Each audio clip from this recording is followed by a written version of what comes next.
ഒരു കഴിവുമില്ലാതെ ആരും തന്നെ ജനിക്കുന്നില്ല. സ്വന്തം കഴിവ് കണ്ടെത്തി തിരഞ്ഞെടുത്ത് വിജയിപ്പിക്കുന്നതിലാണ് ഓരോ മനുഷ്യൻ്റെയും വിജയം.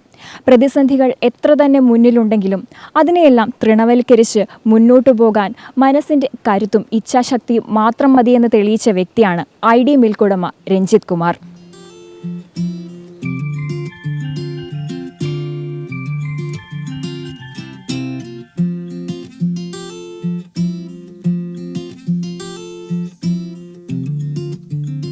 വർഷങ്ങൾക്ക് മുൻപ് രഞ്ജിത്ത് കുമാർ എന്ന ചെറുപ്പക്കാരൻ്റെ മനസ്സിൽ തോന്നിയ ഡയറി ഫാം എന്ന ആശയമാണ് കുറച്ചു പശുക്കളിൽ നിന്ന് പാല് വിറ്റുകൊണ്ട് ആരംഭിച്ച് പിന്നീട് ID മിൽക്ക് അല്ലെങ്കിൽ ഇന്ദിര ഡയറി മിൽക്ക് എന്ന വലിയൊരു ബ്രാൻഡായി മാറിയത്.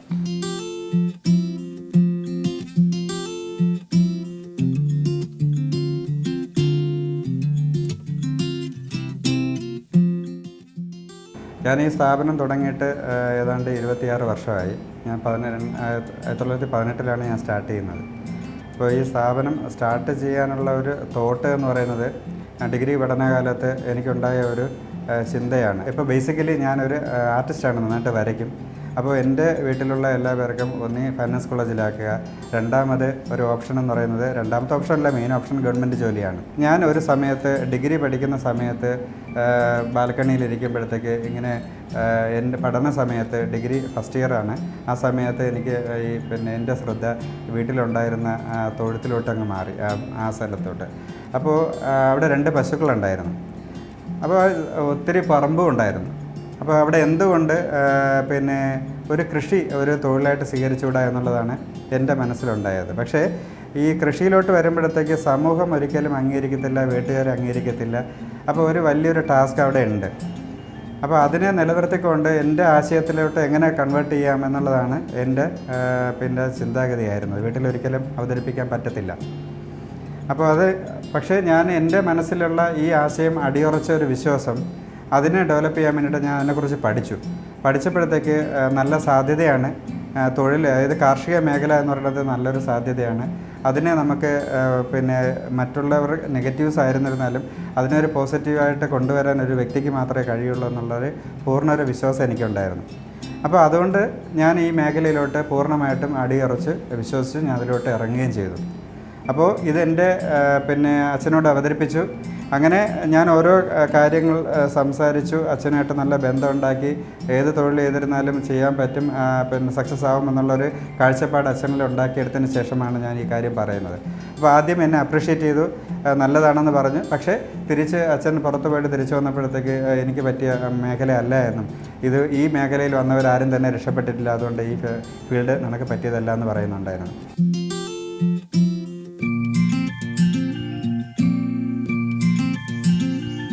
അപ്പോൾ എന്തായിരുന്നാലും എനിക്ക് ആദ്യം കിട്ടിയ ഒരു സ്റ്റാർട്ട് ചെയ്യാൻ വേണ്ടിയിട്ട് എനിക്ക് തന്ന അനുവാദത്തിൽ നിന്നാണ് ഞാനിത് തുടങ്ങുന്നത്. അപ്പോൾ എൻ്റെ അച്ഛൻ ആദ്യം ചിന്തിച്ചത് ഈ ഒരു ഡയറി തുടങ്ങുമ്പോൾ ഏതാണ്ട് 10 ലക്ഷം രൂപ അന്ന് ചിലവ് വരും എന്നാണ് പറഞ്ഞത്, പ്രോസസ്സിങ്ങൊക്കെ. അപ്പോൾ എനിക്ക് അതൊന്നും വേണ്ട, വീട്ടിലുള്ള ഈ 2 പശുക്കൾ എനിക്ക് തന്നാൽ മതി, ഞാൻ അതുകൊണ്ട് ബിസിനസ് സ്റ്റാർട്ട് ചെയ്തോളാം എന്ന് പറഞ്ഞു. ശരി, നീ അത് എടുത്തോളാൻ പറഞ്ഞു. ഇത് ആദ്യത്തെ ഒരു സ്റ്റെപ്പാണ് അച്ഛൻ എനിക്ക് തരുന്നത്. അതിൽ നിന്നാണ് ഞാൻ തുടങ്ങുന്നത്. അപ്പോൾ ഞാനും അച്ഛനും ഈ ഒരു വാക്കിലൂടെ തന്നെ തെറ്റിക്കഴിഞ്ഞിരുന്നു. അപ്പോൾ എന്തായിരുന്നാലും എൻ്റെ മേഖല തിരഞ്ഞെടുത്ത് ഞാൻ ഈ ഫീൽഡിലോട്ട് ഇറങ്ങുകയും ചെയ്തു. അതിന് വേണ്ടിയിട്ട് ഞാൻ ഫസ്റ്റ് പശുവിന് വേണ്ടത് പുല്ലായിരുന്നു വേണ്ടിയിരുന്നത്. അതിന് വേണ്ടിയിട്ട് ഞാൻ സ്വന്തമായിട്ട് തന്നെ ഈ ഉള്ള സ്ഥലത്ത് കാടെല്ലാം വെട്ടിത്തെളിച്ചിട്ട് പുൽകൃഷി ആരംഭിച്ചു ഒറ്റയ്ക്ക്. അങ്ങനെ ഞാൻ ഈ ഏരിയകളെല്ലാം തന്നെ ഏതാണ്ട് ഒരു 5 ഏക്കറോളം 10 ഏക്കറോളം സ്ഥലം ഇവിടെയുണ്ട്. 5 ഏക്കറോളം സ്ഥലത്ത് ഞാൻ കുറച്ചായിട്ട് ഞാൻ പുല്ല് നട്ടു, സ്പ്രിംഗ്ലർ ഇറിഗേഷൻ ചെയ്തു. അങ്ങനെ എനിക്ക് ചെയ്യാൻ പറ്റുന്ന കാര്യങ്ങളെല്ലാം തന്നെ ഞാൻ ചെയ്തു. എനിക്ക് അന്ന് തിരുവനന്തപുരം ജില്ലയിലെ ഏറ്റവും നല്ല പുൽകൃഷിക്കുള്ള അവാർഡും കിട്ടി. അത് ഗൗരിയമ്മ മന്ത്രിയായിരുന്ന സമയത്ത്, മിനിസ്റ്ററായിരുന്ന സമയത്താണ് എനിക്കത് കിട്ടിയത്. അതെനിക്കൊരു വലിയൊരു പ്രചോദനമായിരുന്നു. അവിടെ നിന്നുകൊണ്ട് എൻ്റെ ബിസിനസ് ഡെവലപ്പ് ആവുകയാണ്. അപ്പോൾ 2 പശുക്കളിൽ നിന്ന് ഈ 2 പശുക്കളുടെ പാലാണ് ഞാൻ ആദ്യം സൊസൈറ്റി കൊടുത്തിരുന്നത്. അതിൽ നിന്ന് കടകളിലോട്ട് പോയി, ഹോട്ടലുകളിലോട്ട് പോയി. അപ്പോൾ അവിടെ ഈ ശരിക്കും പാലെന്ന് പറയുന്നത് നമ്മുടെ ക്വാളിറ്റിയുള്ള പാല് കൊടുത്തു കഴിഞ്ഞാൽ കസ്റ്റമർ സ്വീകരിക്കുമെന്നുള്ള ഒരു ഉറപ്പ് എനിക്ക് ആദ്യം ഈ 2 പശുക്കളിൽ നിന്ന് തന്നെ എനിക്ക് കിട്ടി. അപ്പോൾ ഞാനത് വെള്ള പാക്കറ്റിൽ സെയിൽ ചെയ്താണ് ഞാൻ ഈ ഡിസ്ട്രിബ്യൂഷന് വേണ്ടിയിട്ട് സ്വന്തമായിട്ട് രാവിലെ ഞാൻ പാല് കറന്ന് മാർക്കറ്റിൽ ഞാൻ തന്നെ കൊണ്ടുകൊടുക്കും. തിരിച്ച് വന്നിട്ട് ഈ വർക്ക് സ്റ്റാർട്ട് ചെയ്യും. അപ്പോൾ ഇത് കണ്ടിന്യൂസ് ആയിട്ട് കൊടുത്തു. ഡിമാൻഡ് വരുന്നതനുസരിച്ച് ഞാൻ കൂട്ടിക്കൊണ്ടിരുന്നു. അപ്പോൾ ഏതാണ്ട് കുറച്ച് ഒരു 10,000 2,000 ഒക്കെ ആയപ്പോഴത്തേക്ക് അടുത്തൊരു സ്റ്റെപ്പ് എന്ന് പറയുന്നത് പ്രോസസ്സിങ്ങിലോട്ടാണ് വരുന്നത്. പോയിട്ട് ഈ വെള്ള പാക്കറ്റ് എന്നുള്ളത് മാറ്റുക എന്നുള്ളതാണ്. അപ്പോൾ എൻ്റെ മനസ്സിൽ പിന്നെ ഈ ഒരു ബ്രാൻഡിലോട്ട് വരിക എന്ന, കാരണം ഞാനിങ്ങനെ കൊടുക്കുമ്പോൾ തന്നെ ബാക്കിയുള്ളവരും ഇതിനെ അനുകരിച്ച് തുടങ്ങി. അപ്പോൾ അതൊരു വലിയ വിഷയമായിട്ട് മാറി. കടക്കാരെല്ലാം ഇതിനൊരു ലേബലില്ലെങ്കിൽ അതൊരു വലിയ ബുദ്ധിമുട്ടാണ്. മറ്റുള്ളവർ പറയുന്നതിന് ക്വാളിറ്റി ഇല്ല, അപ്പോൾ ഈ ക്വാളിറ്റി രണ്ടും തമ്മിൽ വലിയ പ്രശ്നം ഉണ്ടാകും, എന്തെങ്കിലും ഒരു ബ്രാൻഡ് ഉണ്ടാകണമെന്ന് പറയുമ്പോഴത്തേക്കാണ് ഞാൻ അമ്മയുടെ പേര് തന്നെ വേണമെന്നുള്ള ഒരു നിർബന്ധത്തോടു കൂടി, അമ്മയുടെ പേര് ഇന്ദിരാദേവി എന്നാണ്, അതിൽ ഐയും ഡിയും കൂടെ ചേർത്തിട്ടാണ് ഇന്ദിര ഡി മിൽക്ക് എന്നുള്ള ബ്രാൻഡ് ഉണ്ടാവുന്നത്. അപ്പോൾ അങ്ങനെ ഇത് നല്ല രീതിയിൽ ഡെവലപ്പ് ചെയ്ത് വന്നു. ക്രമേണ പശുക്കളുടെ എണ്ണം കൂട്ടി, സെയില് കൂടി. അങ്ങനെ പാലിനോടൊപ്പം തന്നെ പാല്, തൈര്, സംഭാരം, സിപ്പപ്പ് ഇങ്ങനെയുള്ള ഒത്തിരി പ്രോഡക്റ്റുകൾ ഞാൻ ചെയ്തു വന്നു. അപ്പോൾ ആദ്യം ശരിക്കും പ്രോസസ്സിങ് ഇല്ലാതെ പച്ചപ്പാലാണ് ഞാൻ പാക്ക് ചെയ്ത് വന്നത്. അപ്പോൾ രണ്ടാമതാണ് പിന്നെ പ്രോസസ്സിങ്, റാ മിൽക്ക് പ്രോസസ്സ് ചെയ്തു. മൂന്നാമത് ഹോമജനൈസേഷൻ വന്നു. ഇങ്ങനെ പാലിൻ്റെ ഉൽപ്പാദനം കൂട്ടി ഏതാണ്ട് പിന്നെ 1000, അതായത് 2 പശുക്കളിൽ നിന്ന് 1000 ലിറ്ററിൽ നിന്ന് ഏതാണ്ട് 25,000 50,000 പാക്കറ്റ് വരെ എനിക്ക് വിപണിയിൽ ഇറക്കാൻ കഴിഞ്ഞു. തിരുവനന്തപുരം ജില്ല കംപ്ലീറ്റ് ഞാൻ ചെയ്യുന്നുണ്ട്, കൊല്ലം ജില്ല ചെയ്യുന്നുണ്ട്, പത്തനംതിട്ട, കോട്ടയം ഇത്രയും സ്ഥലങ്ങളിൽ എനിക്ക് പാല് വിപണനം ചെയ്യാൻ പറ്റി.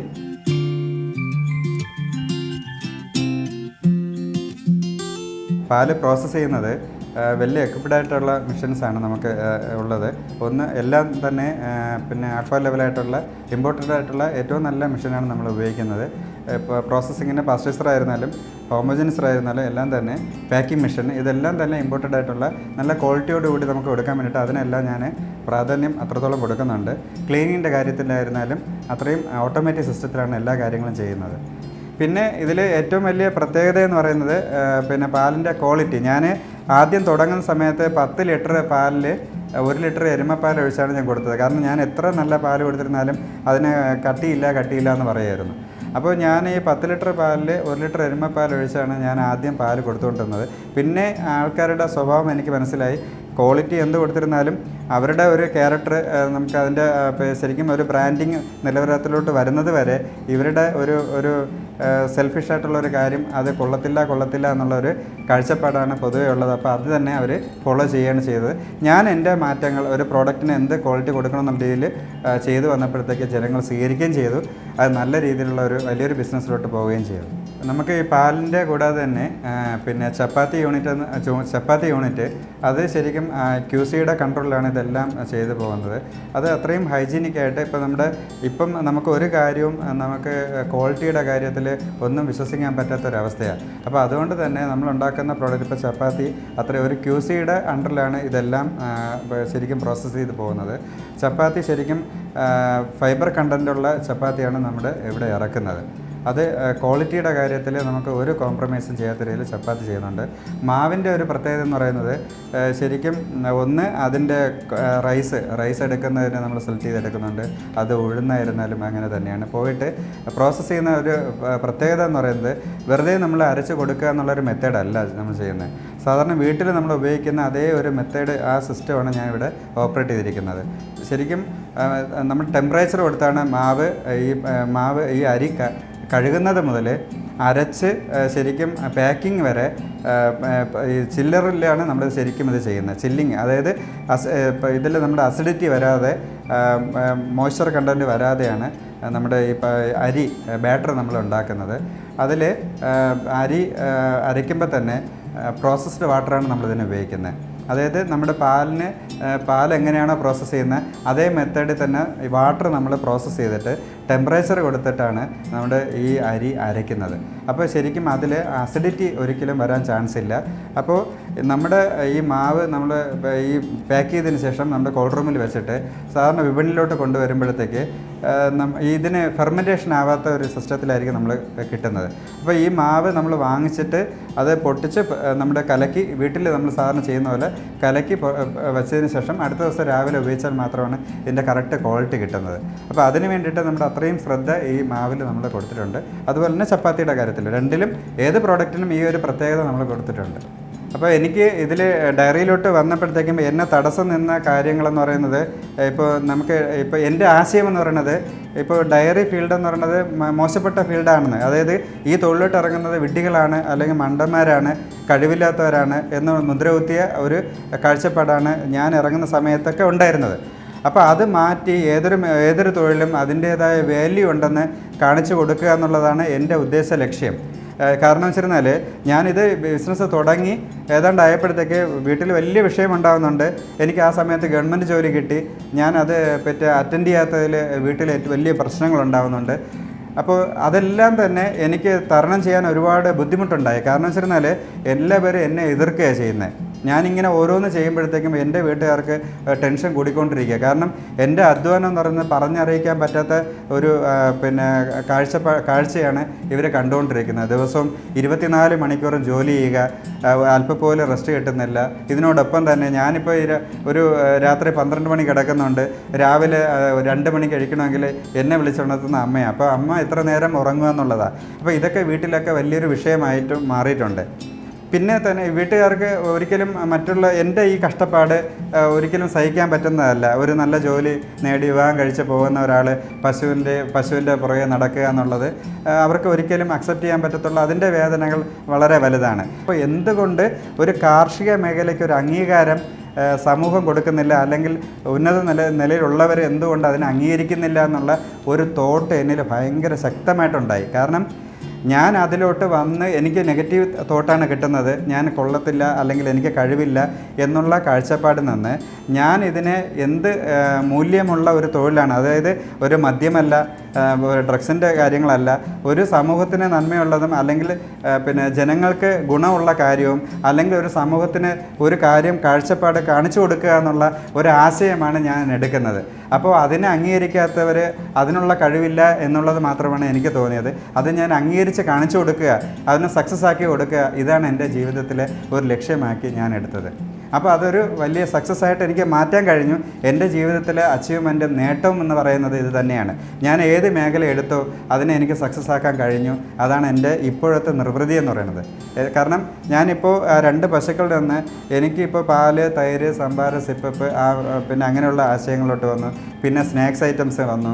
പിന്നെ ഇഡ്ഡലി, ദോശ, ബാറ്റർ, ചപ്പാത്തി, അങ്ങനെയുള്ള ഒരുപാട് ഐറ്റംസ് വന്നു.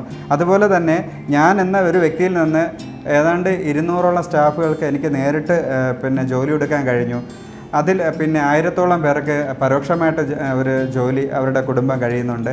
ഇതൊക്കെ എനിക്ക് ഈ തൊഴിൽ വന്നതുകൊണ്ട് മാത്രമാണ് എനിക്കത് ചെയ്യാൻ കഴിഞ്ഞത്.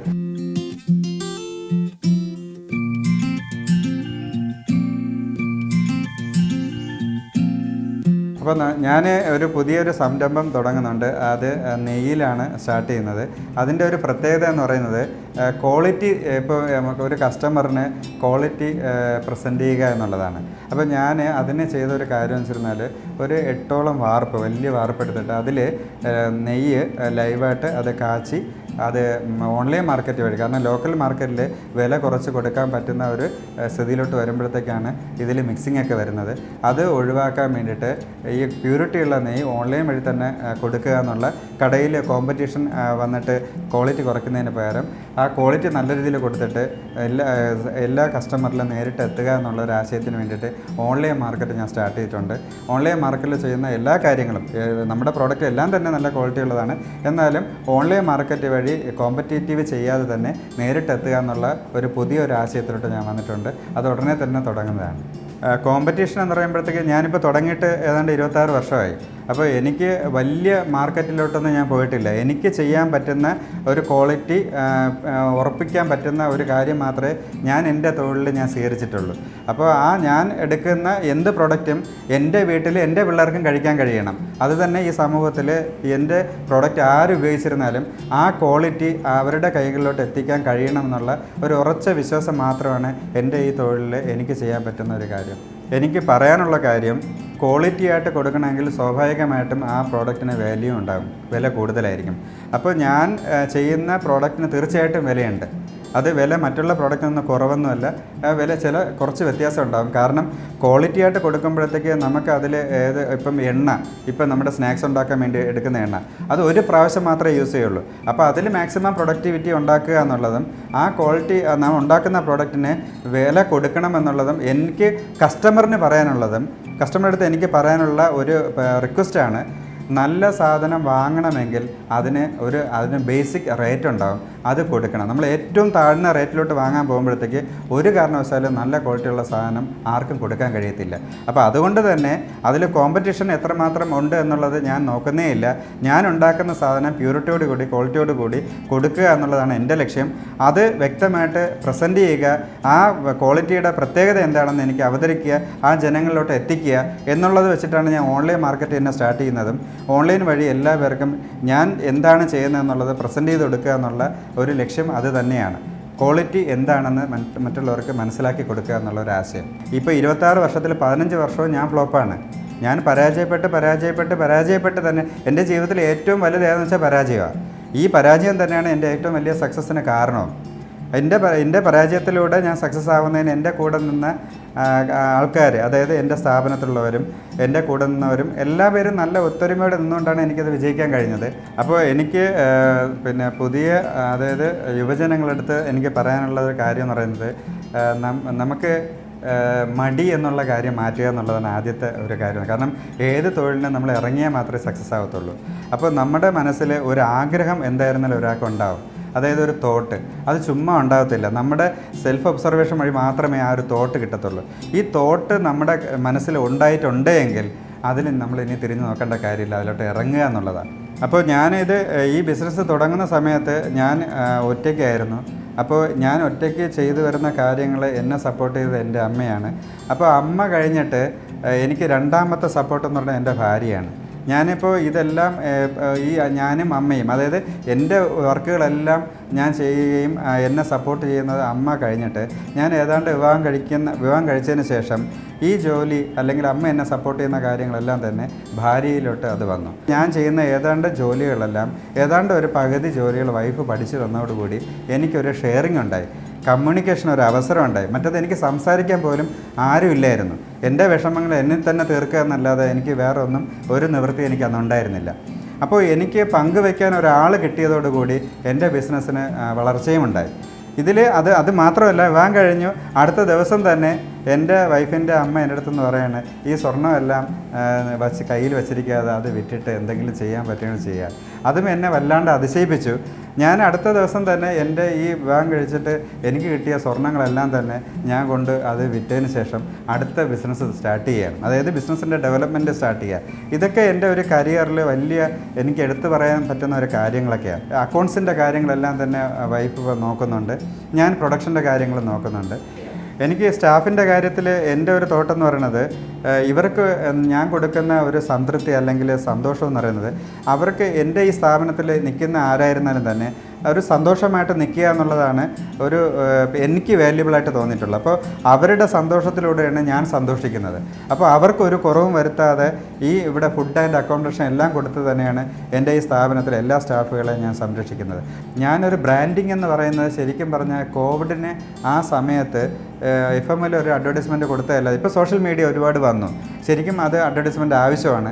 അതിന് മുമ്പ് വരെ ഞാൻ അഡ്വർടൈസ്മെൻറ്റ് എന്ന് പറഞ്ഞ സാധനം ചെയ്തിട്ടേയില്ല. ഏതാണ്ട് ഒരു 20 വർഷത്തോളം, ഇപ്പോൾ കോവിഡ് കഴിഞ്ഞിട്ട് 5 വർഷം കഴിഞ്ഞു, അതുവരേക്കും എനിക്ക് അഡ്വർടൈസ്മെൻ്റ് ഇല്ലാതെയാണ് എൻ്റെ സ്ഥാപനം ഇതുവരെ വന്നത്. ഇനിയും അഡ്വർടൈസ്മെൻ്റ് ആവശ്യമൊന്നുമില്ല, എങ്കിലും ക്വാളിറ്റി മറ്റുള്ളവർക്ക് പ്രസൻറ്റ് ചെയ്ത് കൊടുക്കണമെങ്കിൽ ഇപ്പോഴത്തെ മീഡിയ നമ്മൾ ഉപയോഗിക്കുക എന്നുള്ളത് അത്യാവശ്യമാണ്. കാരണം ഇല്ല എങ്കിൽ നമ്മൾ എന്താണെന്നുള്ള തിരിച്ചറിവ് അവർക്ക് ഉണ്ടാകത്തില്ല. പലരും എൻ്റെ അടുത്ത് ചോദിച്ചു, ഈ ID മിൽക്ക് കേട്ടിട്ടില്ലല്ലോ, അല്ലെങ്കിൽ ഇതുവരെ അറിഞ്ഞിട്ടില്ലല്ലോ എന്നുള്ളത്. ഞാൻ ശരിക്കും ഒളിച്ചിരിക്കുകയായിരുന്നു. ഇല്ല എങ്കിൽ എനിക്ക് ഇതിനു മുമ്പേ തന്നെ എന്നെ ഉന്മൂലനം ചെയ്തതിന് ആദ്യമേ എൻ്റെ ഈ ബിസിനസ്സിനെ അത് നശിപ്പിച്ച് കളയാനാണ് എല്ലാവരും ശ്രമിച്ചത്. ഇപ്പോൾ ഞാൻ എന്താണെന്ന് മറ്റുള്ളവർക്ക് മുമ്പിൽ തുറന്നു കാട്ടാൻ എനിക്കിപ്പോൾ ചങ്കൂറ്റമുണ്ട്. നേരത്തെ ചങ്കൂറ്റം ഇല്ലാഞ്ഞിട്ടല്ല, അതിനാരും വളർത്താൻ ആരും തയ്യാറാവത്തില്ല. കാരണം എന്തെങ്കിലും ഒരു റീസൺ മറ്റുള്ളവർ കണ്ടെത്തും.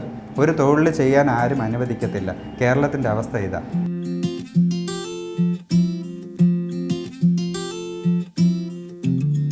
നമ്മുടെ പ്രോഡക്റ്റിൻ്റെ ഏതാണ്ട് കുറേ സ്നാക്സ് ഒഴികെ ബാക്കിയുള്ള സാധനങ്ങളെല്ലാം തന്നെ പകുതിക്ക് മുകളിൽ ഡിസ്ട്രിബ്യൂഷൻ വഴി എല്ലാ സ്ഥലത്തും നമ്മൾ എത്തിക്കുന്നുണ്ട്. നമ്മുടെ പ്രോഡക്റ്റുകൾ ആവശ്യമുള്ളവർക്ക് ഡിസ്ട്രിബ്യൂഷൻ കൊടുക്കുന്നുമുണ്ട്. മിൽക്ക് അതായത് പാല്, തൈര് അങ്ങനെയുള്ള സാധനങ്ങളെല്ലാം തന്നെ ഡിസ്ട്രിബ്യൂഷൻ നമ്മൾ ക്ഷണിക്കുന്നുണ്ട്. നമ്മുടെ നമുക്ക് ക്വാളിറ്റി ആയിട്ട് ചെയ്യുന്നത് കൊണ്ട് തന്നെ നമുക്ക് പ്രധാനപ്പെട്ട എല്ലാ ഇപ്പോൾ ലുലുവിൽ നമ്മൾ കൊടുക്കുന്നുണ്ട്, ലീല, താജ്, ഇവിടെയെല്ലാം തന്നെ നമുക്ക് നമ്മുടെ പ്രോഡക്റ്റുകൾ അവിടെ എത്തിക്കാൻ പറ്റുന്നുണ്ട്. പോയിട്ട് സ്നാക്സിൻ്റെ കാര്യത്തിലോട്ട് നമ്മൾ വരികയാണെങ്കിൽ നമ്മുടെ ഇപ്പം ക്വാളിറ്റി നമുക്ക് ഒരിക്കലും വിശ്വസിക്കാൻ പറ്റാത്ത ഒരു കാര്യമാണ്. സ്നാക്സ് വാങ്ങിച്ചു കഴിഞ്ഞാൽ അതെങ്ങനെയാണ് അവർ പ്രിപ്പയർ ചെയ്യുന്നതെന്ന് നമുക്ക് വിശ്വസിക്കാൻ പറ്റത്തില്ല. അതുകൊണ്ട് തന്നെ നമ്മുടെ ഓൺലൈൻ വഴി കാണിച്ചുകൊണ്ട് തന്നെ നമ്മൾ ചെയ്യാൻ പോകുന്നുണ്ട്. പോയിട്ട് നമുക്ക് ഈ സ്നാക്സ് നമ്മുടെ ഒരു പ്രാവശ്യം എടുക്കുന്ന എണ്ണ പിന്നെ രണ്ടാമത് നമ്മൾ യൂസ് ചെയ്യത്തില്ല. ആ ഫ്രഷായിട്ട് തന്നെ നമ്മളുണ്ടാക്കുന്ന സ്നാക്സ് എല്ലാം തന്നെ ഫ്രഷായിട്ട് തന്നെയാണ് ഉണ്ടാക്കി വിപണികളിൽ എത്തിക്കുന്നത്. അതിന് പ്രത്യേകിച്ച് ശ്രദ്ധ നമ്മൾ കൊടുക്കുന്നുണ്ട്. കാരണം ഇപ്പം നമ്മുടെ ഇങ്ങനെ ഒരു കാര്യത്തിൽ തന്നെ അസുഖങ്ങൾ ഇപ്പോൾ സോഷ്യൽ മീഡിയ വഴി നന്നായിട്ട് ഈ കാര്യങ്ങളൊക്കെ കേൾക്കുന്നതുകൊണ്ട് തന്നെ പ്രോഡക്റ്റ് നല്ല രീതിയിൽ എത്തിക്കാൻ വേണ്ടിയിട്ടുള്ളൊരു ശ്രദ്ധ നമ്മൾ പ്രത്യേകിച്ച് ശ്രദ്ധിക്കുന്നുണ്ട്. നമ്മുടെ ഈ പ്രോഡക്റ്റിൻ്റെ ക്വാളിറ്റി നമ്മൾ ഉറപ്പിക്കാൻ വേണ്ടിയിട്ട് നമ്മുടെ പുറത്തുനിന്നുള്ള വാഹനങ്ങളൊന്നും തന്നെ നമ്മൾ ഉപയോഗിക്കുന്നില്ല.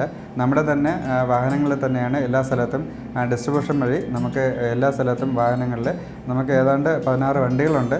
ഈ വണ്ടികളിലെല്ലാം തന്നെ ഓരോ സ്ഥലത്തായിട്ട് ഡയറക്റ്റ് തന്നെ എല്ലായിടത്തും എത്തിക്കുന്ന രീതിയിലുള്ള ശ്രദ്ധ നമ്മൾ കൊടുക്കുന്നുണ്ട്.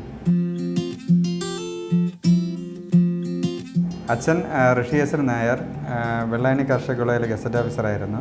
അമ്മ ഹൗസ് വൈഫാണ് ഇന്ദിരാദേവി. ഞങ്ങൾ 3 സഹോദരങ്ങളാണ്.